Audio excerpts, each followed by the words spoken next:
Welcome to Sleep with Myth. Close your eyes and let the world fade away. Tonight we drift beyond time, where gods dream and stories remember their light. Before there was air, there was silence. Before there was silence, there was weight. The heavens clung to the earth like lovers who feared separation, and from their embrace, nothing could grow. Not the sky, arched low over Geb, the earth, and their bodies pressed so tightly that even light could not move between them. It was not darkness, it was closeness without breath. In that suffocating stillness, Adam, the first god, wept. His tears became the first moisture, his sigh the first whisper of longing. There must be space, he said, for creation to dream. And so from his breath came Shu, the god of air, of balance, of distance made holy. When Shu opened his eyes, he did not see light or land. He saw two beings locked together, trembling with the ache of eternity. He did not know what he was, only that something within him yearned to move.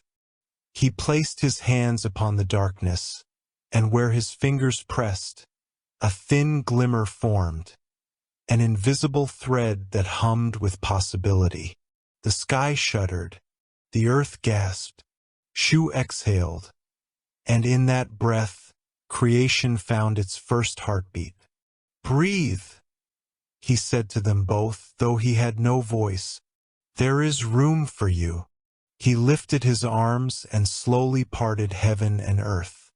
Nut rose, arching like a river of stars. Geb rolled, heavy and green, whispering rivers into being.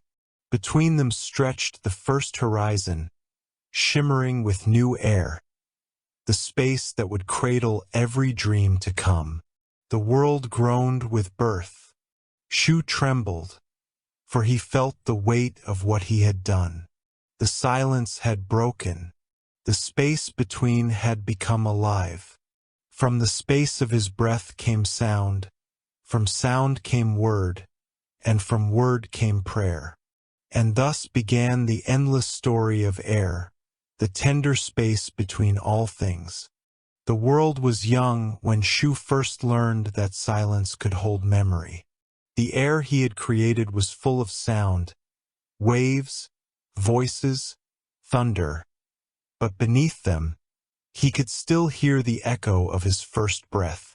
It moved like a hidden river beneath every whisper, reminding him of the stillness that had once been. But silence, he learned, was fragile. Too much wind, and it shattered. Too much stillness, and it suffocated. Tefnut, goddess of moisture and Shu's twin, often teased him. "Brother," she said, "you guard the space between us all, but do you ever rest within it?" "I am the pause," he replied.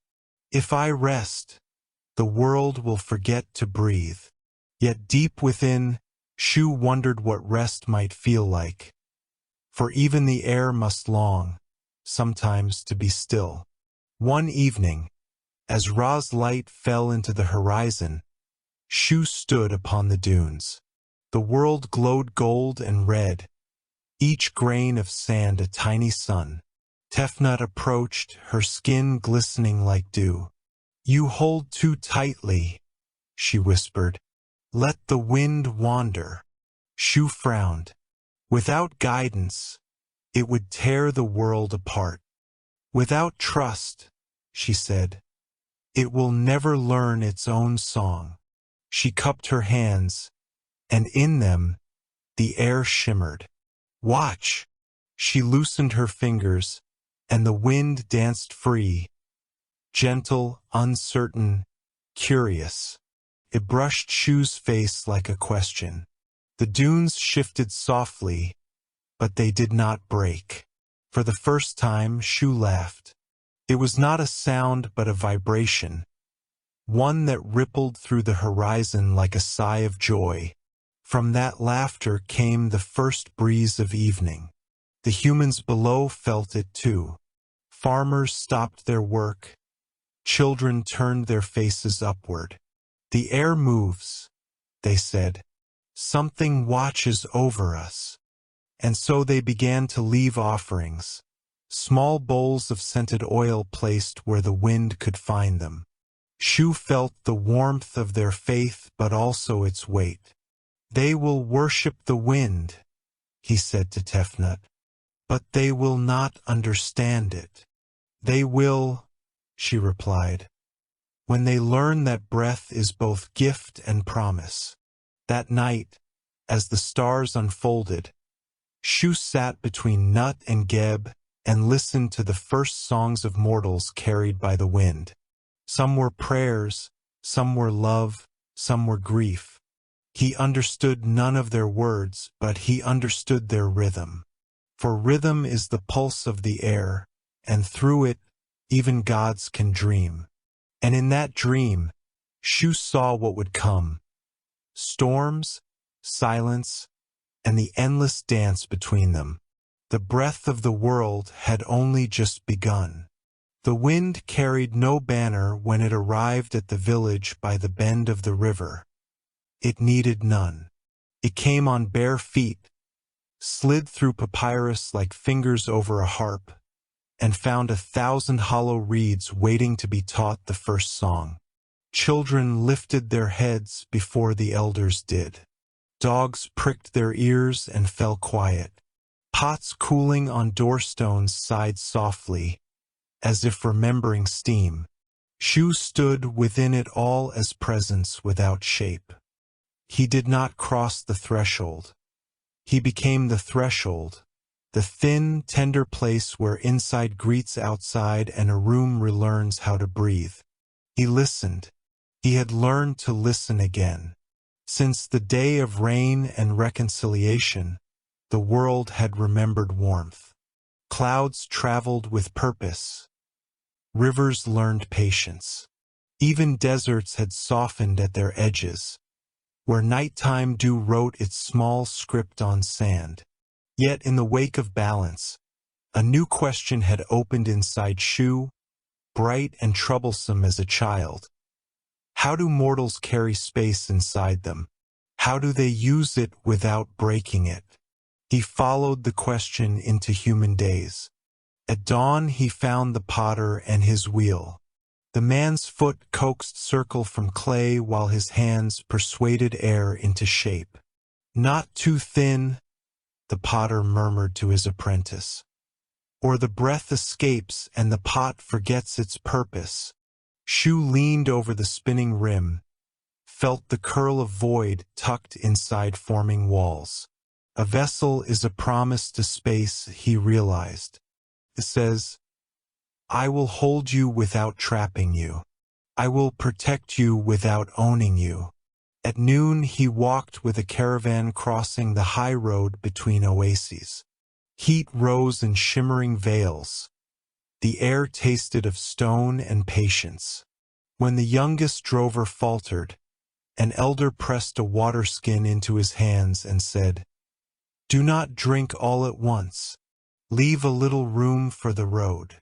To leave room even for the path ahead, this too is wisdom, thought Shu. At sunset he sat in the courtyard of a temple where priests tuned their voices against the day's last glimmer. The hymn leader lifted his palm, and silence gathered, their most loyal instrument. In that poised hush, Shu heard himself reflected. The first note did not break the quiet. It bore the quiet forward, like a boat that respects the river it rides. He was beginning to understand. Humans do not merely endure the space between, they cultivate it. But not all space is kindness. A week later, storm season rose out of the south with a temper like an untamed stallion. The sky shouldered its way over the hills, bruised purple and copper. Children ran along the bank to watch. The winds braided themselves into ropes and showed off their old, wild strength. Shu felt the old pride tighten in his chest. He could still unhouse mountains. He could still teach trees to bow. He could still shout. He did not. He remembered Tefnut's hands resting like cool leaves on his brow, the rainbow threading forgiveness across Nut's vast back, the word that had carried him out of arrogance. Listen. So he moved through the storm not as a general, but as a guide. Above the village, a fig tree that had stood 3 lifetimes began to creak. Its roots clutched a shallow bank.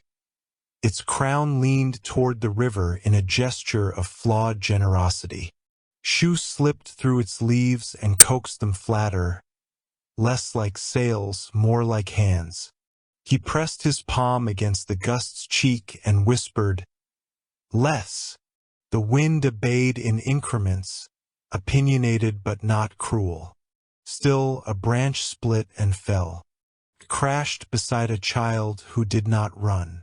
She simply looked up into the rain and spoke a word Shu had not yet heard. After.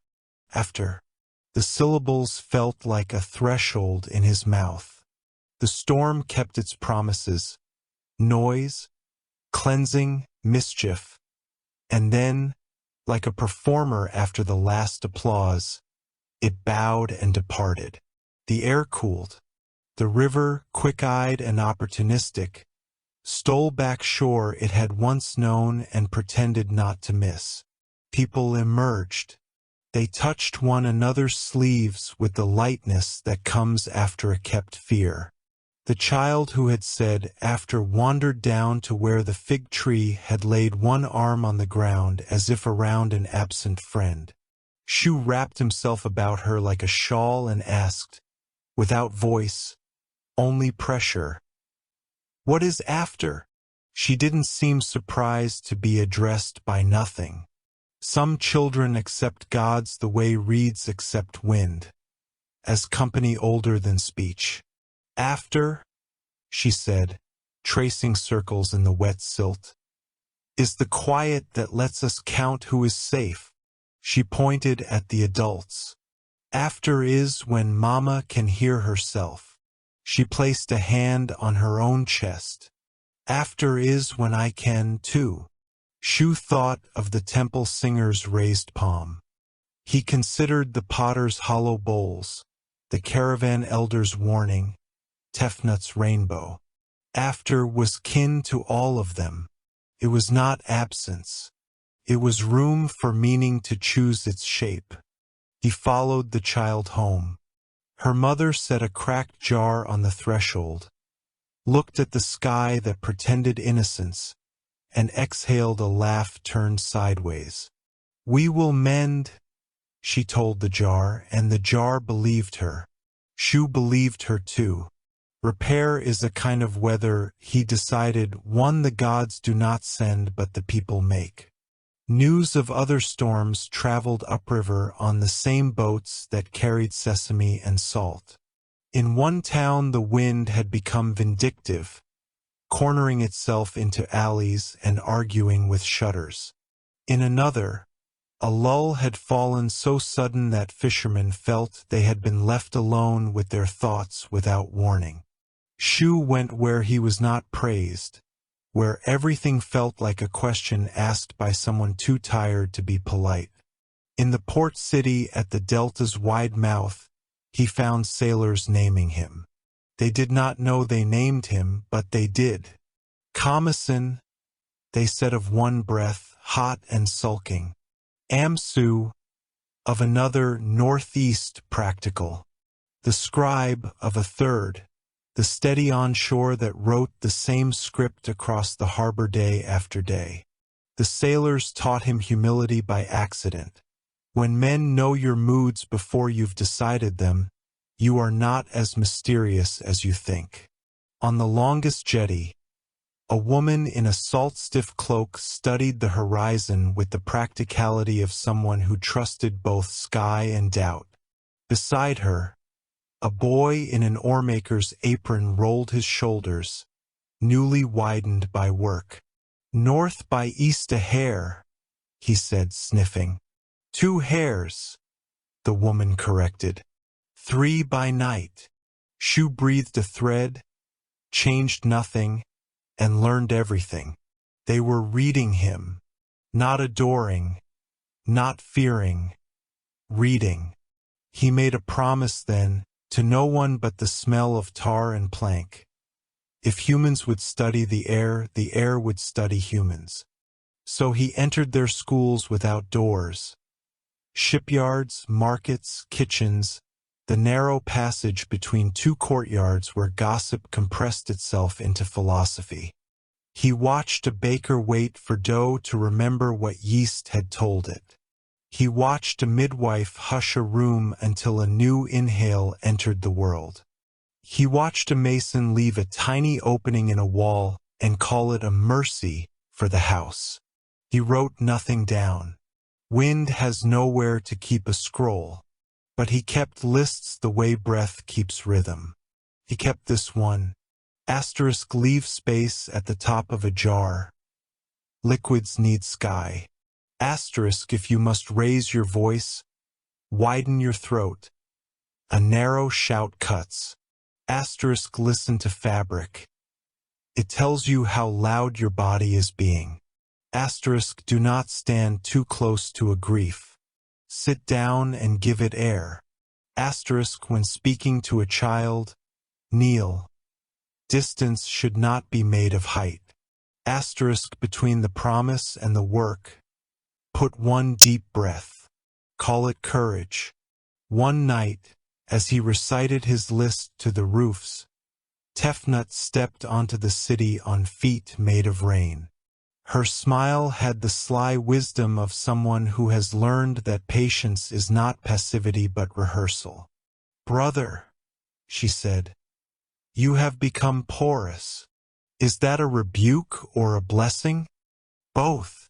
She titled her head. "You listen so much you are almost a silence." "I am the silence," Shu replied softly. "But I am learning to be the kind that invites." They walked the piers together. Sail lines ticked against masts like an ensemble of patient insects. The moon had taken a vow of gentleness and kept it. "They name me," Shu said. "I know," Tefnut answered.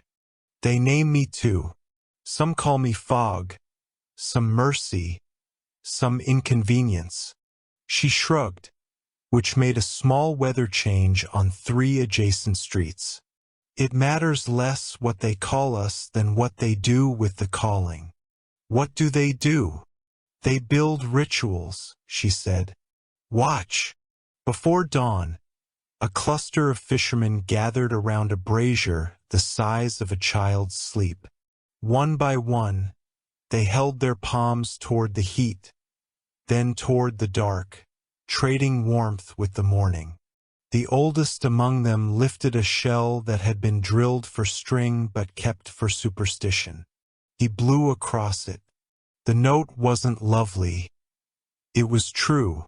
They stood still for that truth, then spoke their plans in short sentences shaped to the wind's appetite. 3 nets.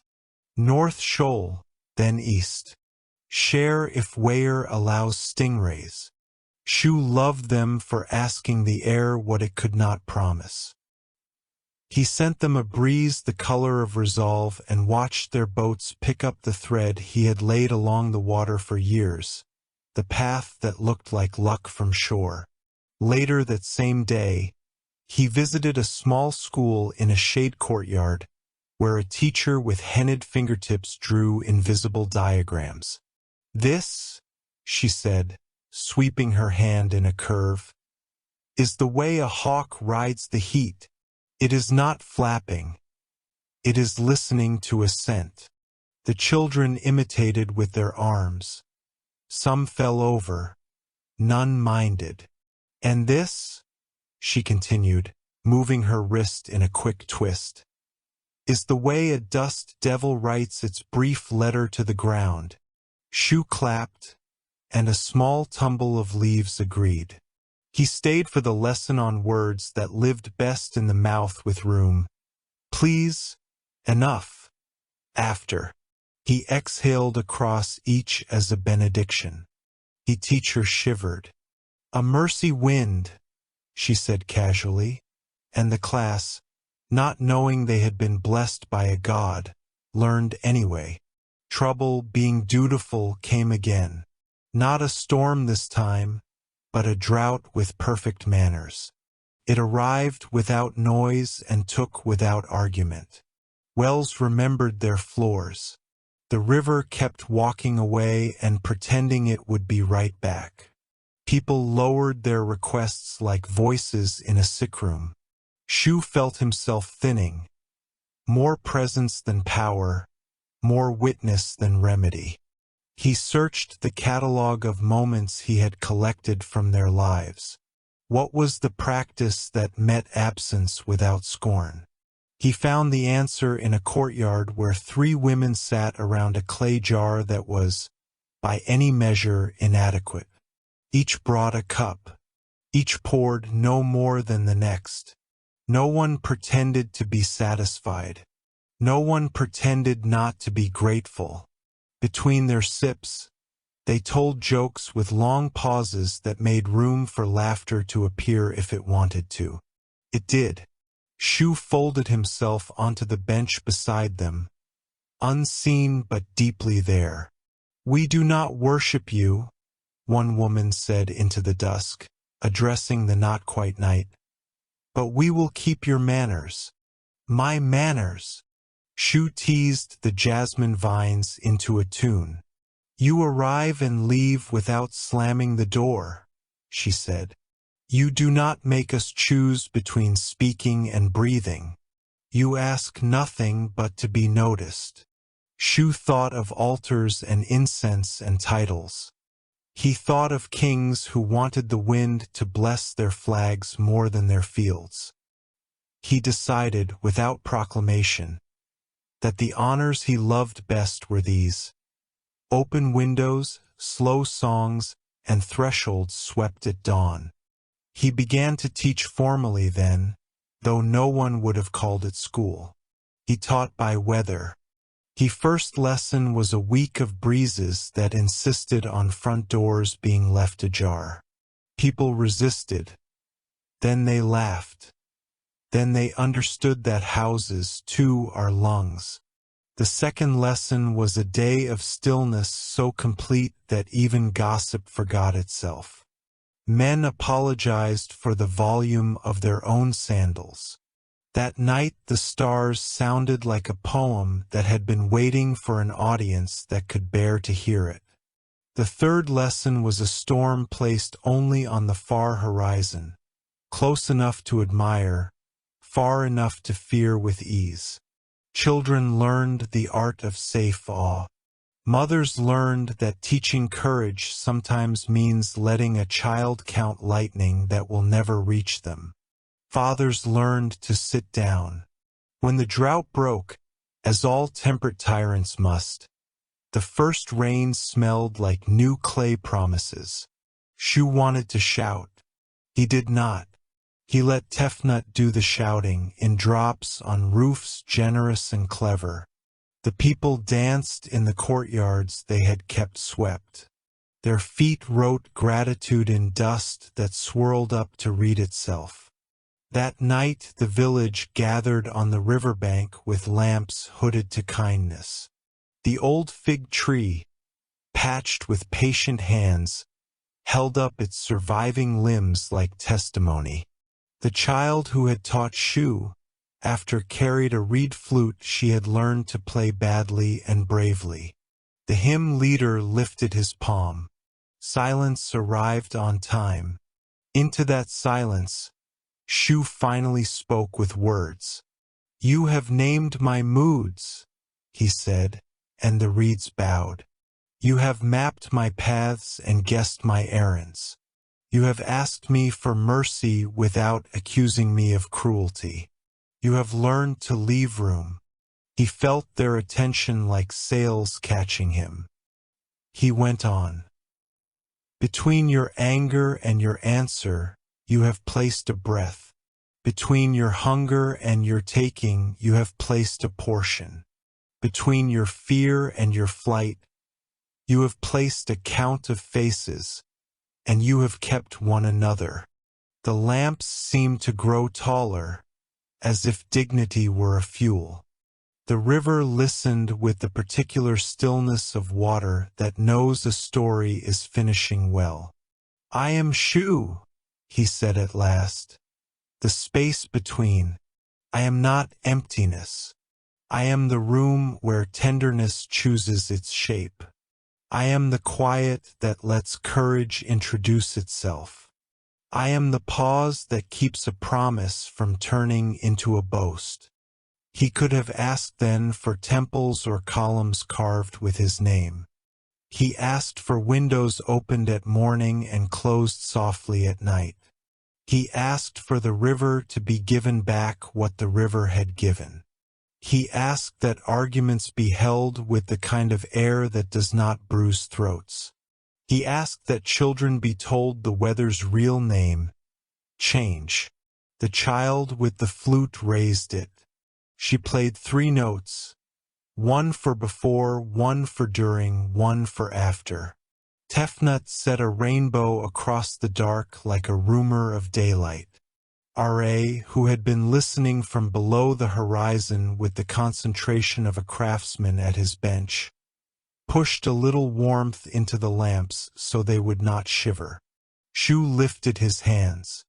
Not pillars now, not burdens, simply hands that he breathed in the whole village.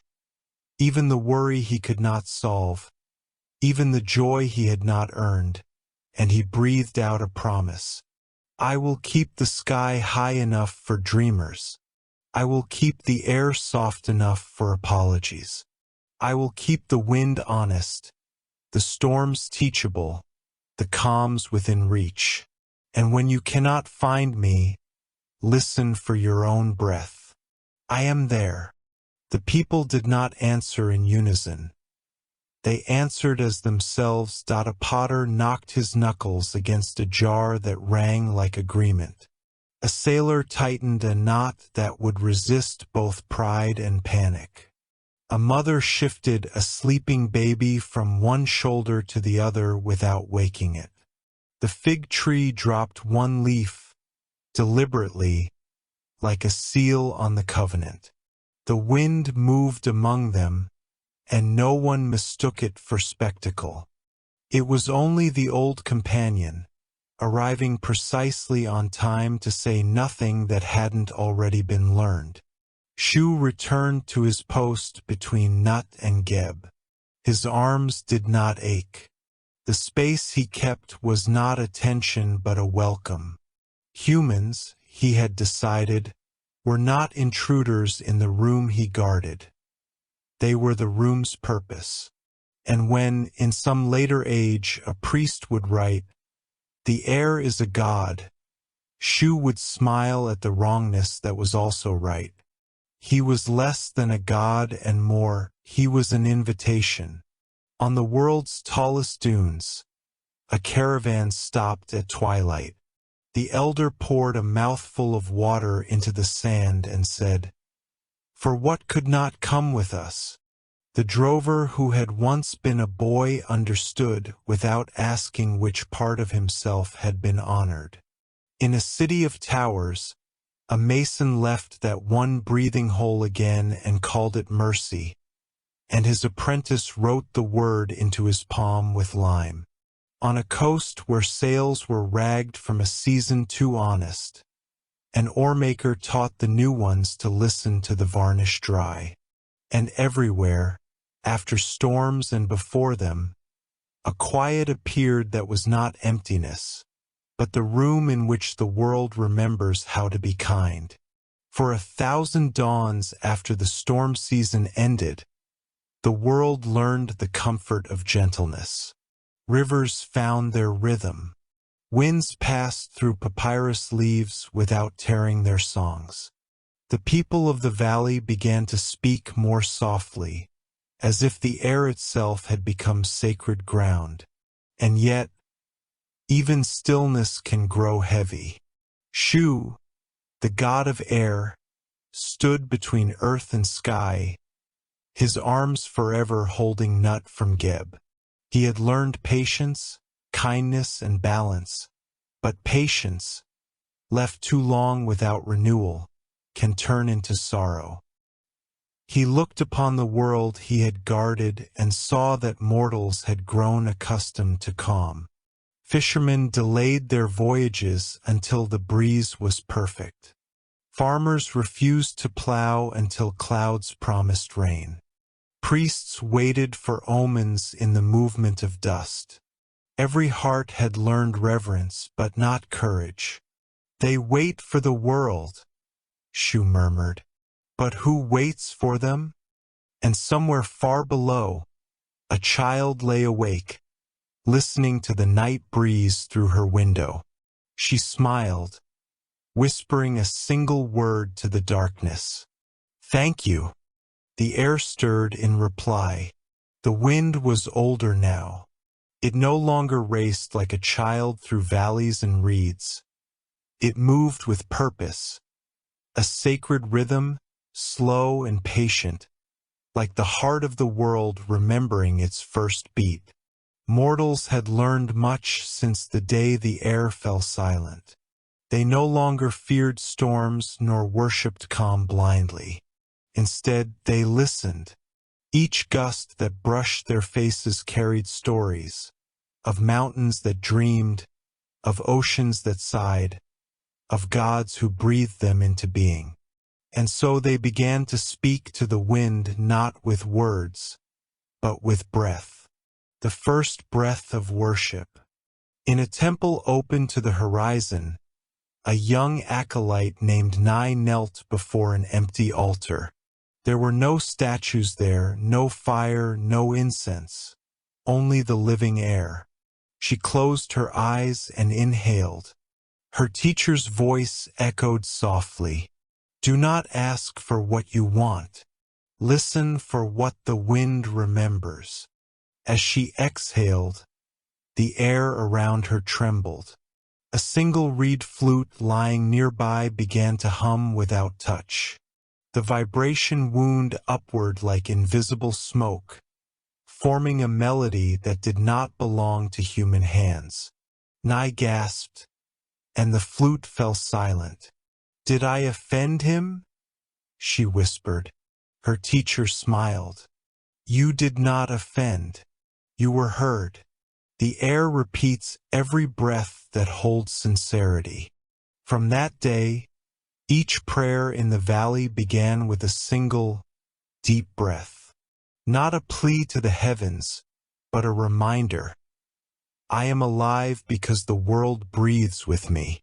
The sky remembers. Far above, Shu heard them.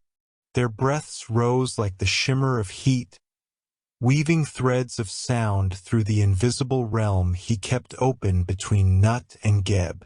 He smiled, for each exhale became a hymn, and every inhale a reply. Yet something stirred within him. The wind carried stories not only of gratitude but of grief. He heard widows sighing at night, their breaths shaking with loss. He heard children crying softly into the air, asking why fathers did not return from the desert. He heard the rasping breaths of the dying, the edge of silence, raw and human. Tefnut found him listening. "You have taken their sorrows into yourself," she said. He nodded. "Their breath returns to me, and I hold it. Every exhale is a confession, every gasp a memory." "And will you carry them forever?" she asked. "If I must," he said. "The sky must remember what the earth forgets, the weight of memory. But memory, even for a god, is a burden.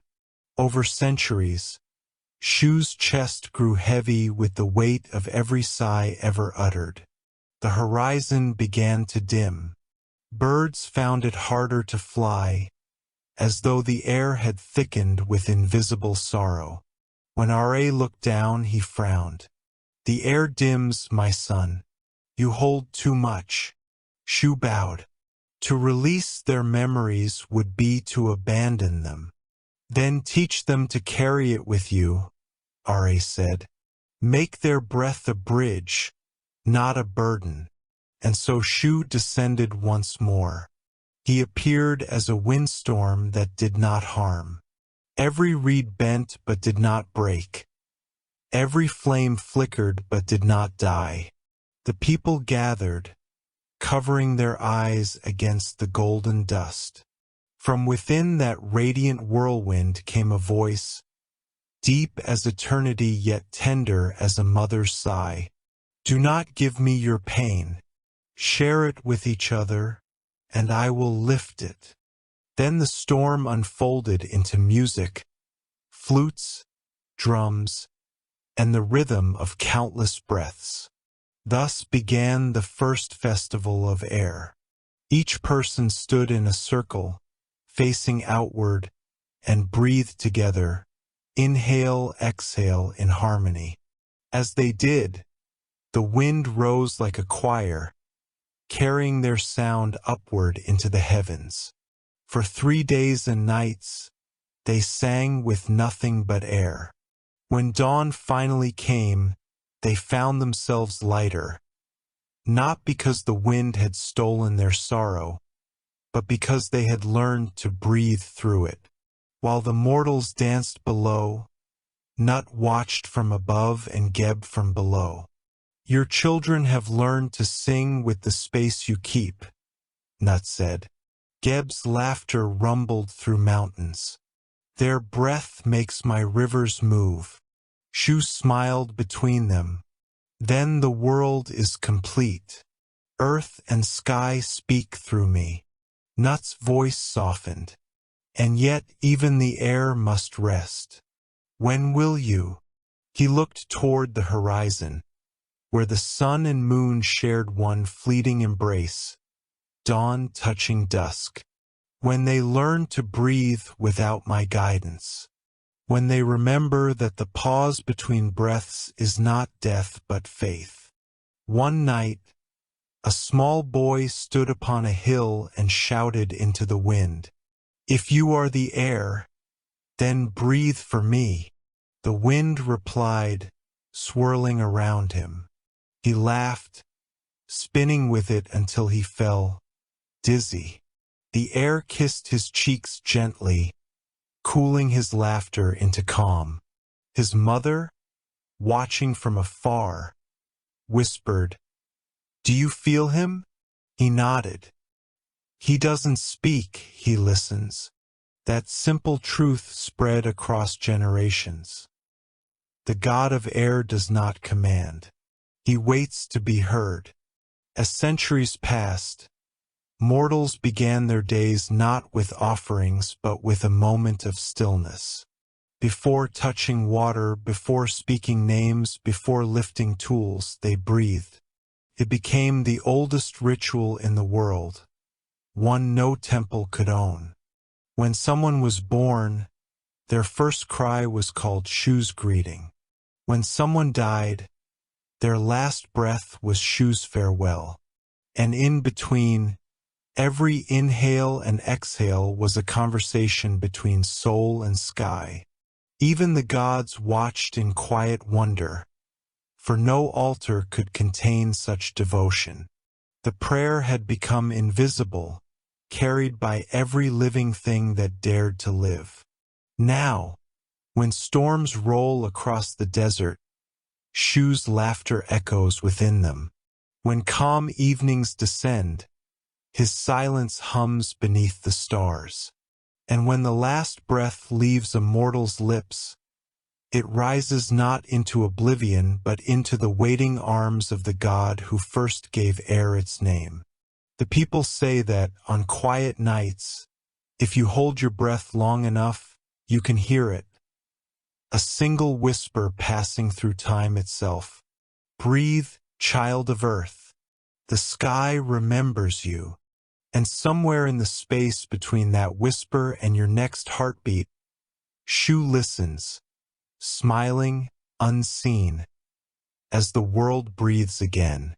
The world had grown quiet again. But this was not the silence of endings. It was the silence of understanding. It was the hush that follows truth when every living thing remembers what it has always known. That breath is not merely air, but the echo of divinity itself. Shu walked the invisible horizon one final time. His feet left no mark upon the sands. Even the dust bowed before him, rising to dance in soft spirals. He gazed upon the mortal realm and felt the rhythm of countless lungs beneath him. Children, lovers, animals, even the rustling reeds by the river, all breathed together, unconsciously united. Tefnut appeared beside him, radiant with dew. "You have done it," she whispered. He smiled faintly. "No, they have. The air belongs to them now."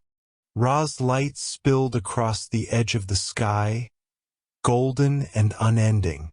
"Then rest, my son," the sun god said. "You have carried their voices long enough." But Shu only looked toward the horizon and answered, "I cannot rest where breath still seeks meaning. My rest will be within their silence." For 7 nights the wind began to fade. Sailors at sea noticed the stillness first. Their sails hung limp against masts. In cities and deserts, leaves no longer stirred. Even the smallest breeze had vanished. People woke from sleep uneasy, feeling as though the world had forgotten to inhale. Temples opened their doors to the horizon, and the people gathered, frightened. They whispered, "Is the god of air dying?" But an old priestess of Shu raised her hand. "Hush," she said. "He is not dying. He is listening." And indeed, high above the clouds, Shu hovered between heaven and earth. Neither god nor storm, but pure stillness. Every sigh ever uttered returned to him. The laughter of children, the weeping of widows, the cries of birth and the breaths of death. He inhaled it all, and then, for the first time since creation, he exhaled no more. The gods watched as his body dissolved into light. His final breath expanded outward, stretching farther than stars, farther than thought. It wrapped around Nut, who shone brighter than ever, and sank gently into Geb's waiting soil. Where the air had once been, there was now memory, a presence without form, a peace without boundary. Birds flew again, but they no longer rode on wind. They moved within it, part of something vast and invisible. Mortals lifted their faces, feeling warmth and calm settle upon them. They whispered prayers, but no sound escaped their lips. And yet, in that silence they knew they were heard. For Shu had not vanished. He had simply become what he had always guarded. The air no longer needed a god because every breath was now divine. Years passed. In the desert city of Ankara, the first temple of still air was built. It had no roof, no doors, no walls, only 4 pillars facing the cardinal winds. At its center stood a single bowl of water, so calm that it reflected the entire sky. Each dawn, the people came not to pray, but to breathe in unison. No hymns, no chants, only the sound of air filling lungs and leaving them again. The priests said this was Shu's greatest lesson. That silence, when shared, becomes sacred. And sometimes, in the heat of noon, the bowl's surface would tremble, though no wind touched it. The children would laugh and say, "He's still here." Beyond mortal sight, Shu drifted into the uppermost realm, where nut stars shimmered like living thoughts. She reached for him, and her voice was softer than starlight. "You have returned." "I never left," he said. "I only remembered what I was." Tefnut appeared, her form woven of mist and rain. She embraced him. "Your breath became everything between us. You are the bridge eternal." Ra's golden fire flared on the horizon of eternity. Then the cycle is complete. The air no longer divides but unites. And in that moment, Shu's laughter rippled across the cosmos. Galaxies turned, suns flared, comets whispered. The space between stars, once emptiness, now pulsed gently, like the rise and fall of breath. When the night of creation finally closed its eyes, Shu lay beside Tefnut beneath Nut's shimmering veil. He looked down upon the earth one last time. Mortals slept peacefully. No storm broke, no dust stirred. The silence was full, alive. He smiled. "This is what I dreamed of. A world that breathes without needing to be told." Tefnut brushed his cheek. "And when they forget, then I will remind them in the gentlest of ways. A sigh through the reeds, a whisper in the dunes, the cool air before dawn." She nodded. "And when you forget?" He turned to her and laughed softly. "Then let the sky remind me, for even gods must remember how to breathe."